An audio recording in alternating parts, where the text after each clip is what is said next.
I think it's fair to say that this has been the most productive post-election period we've had in decades. And it comes on the heels of the most productive 2 years that we've had in generations. That doesn't mean that our business is finished. If there's any lesson to draw from these past few weeks, it's that we are not doomed to endless gridlock. We've shown in the wake of the November elections that we have the capacity not only to make progress, but to make progress together. I think he gives himself an A.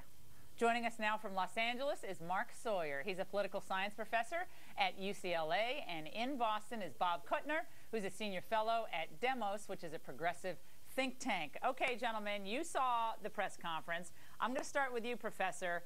How do you grade the performance in the lame duck session as kind of someone who's more liberal? I give the president an A.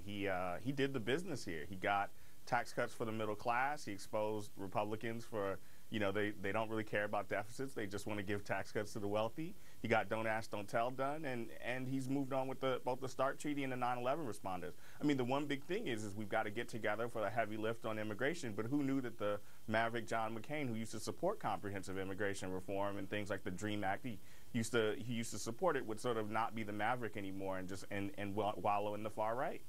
So, Mark, why is the far left so upset? I mean, the far left is saying the president gave up the deal way too quick on taxes, and he's arguing about cutting deficits as he's proceeding to support this measure that would obviously add money to the deficit. So it's good to rail against it, but he ended up supporting it. Well, look, in reality right now, our biggest problem is jobs and not the deficit, and middle-class and low-income people couldn't take a tax hike that for them would have been almost 50%. Would have been to 15% from 10%. So some of them, look, they want to stick it. They want the rich to pay more because we're fighting wars, we're running deficits, and they wanted to see them pay more. But that wasn't the dynamics in the Senate. Yeah, soak the rich. We haven't heard that before. Bob, they can afford it. All right, let's get to Bob. Bob, first of all, you look at some of the things that have been passed, and as a conservative, I'm with the camp that thinks that Obama actually did pretty well considering where the Democratic Party was on November 2nd. But again, as a liberal, how do you grade where the president started and where he ended up at the end of the year? Well, I think he did remarkably well in the past couple of weeks. Professor Sawyer ticked off the list of accomplishments. I guess where we disagree is I think he could have fought harder both before the election and after the election not to cave in on tax cuts for the top 2%. I also think that even though the program is being described as a big stimulus, if you really look at it, it's not a stimulus at all. What are you doing? You're continuing the 2010 tax rates into 2011 and 2012. That's not a stimulus.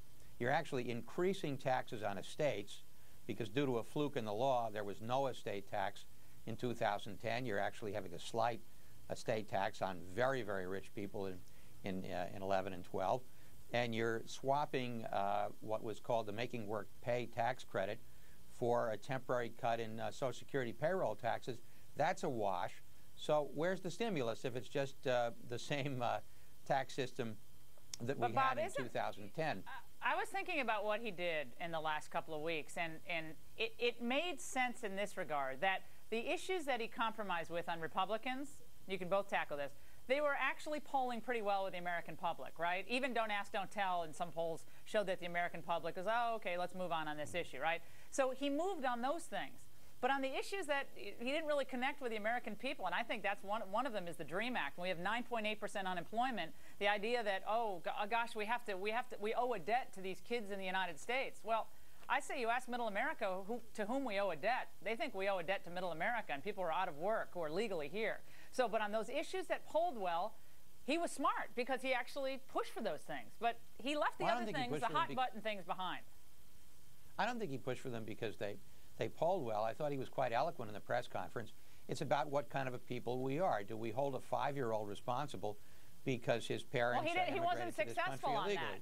No, but he wasn't successful on that. We're going to tackle this later in the show, so I don't want to belabor that point here. But okay. and you can chime in on this, Mark. But look, it was the Republicans. It was the Republicans who ended up caving because of concerns about public opinion on repealing Don't Ask, Don't Tell, and concerns about the fact that this was actually a good deal for the country. I'm not disagreeing with you on that. What I'm saying though is that President Obama, on the issues that he was successful on in a bipartisan way, it's because they tended to be, for the most part, maybe put aside Don't Ask, Don't Tell, pretty darn popular with the American people. I think if you look at health care reform, obviously that wasn't popular with the vast majority of the American people. That actually ended up hurting him. This might very well end up helping him. And Mark, you can chime in. Yeah, I think the kinds of things that he did will help, and I think even the compromise on the tax cuts will.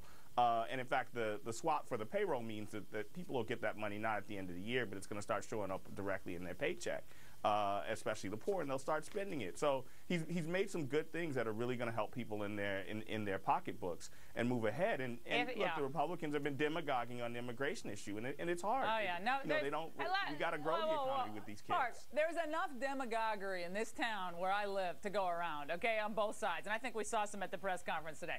Look, if he had moved aggressively to tax the so-called rich in the United States and put people up against the wall on that issue, it would have been a disaster for him. He didn't do that. That was actually smart. Gentlemen, great to see you. Thanks so much. And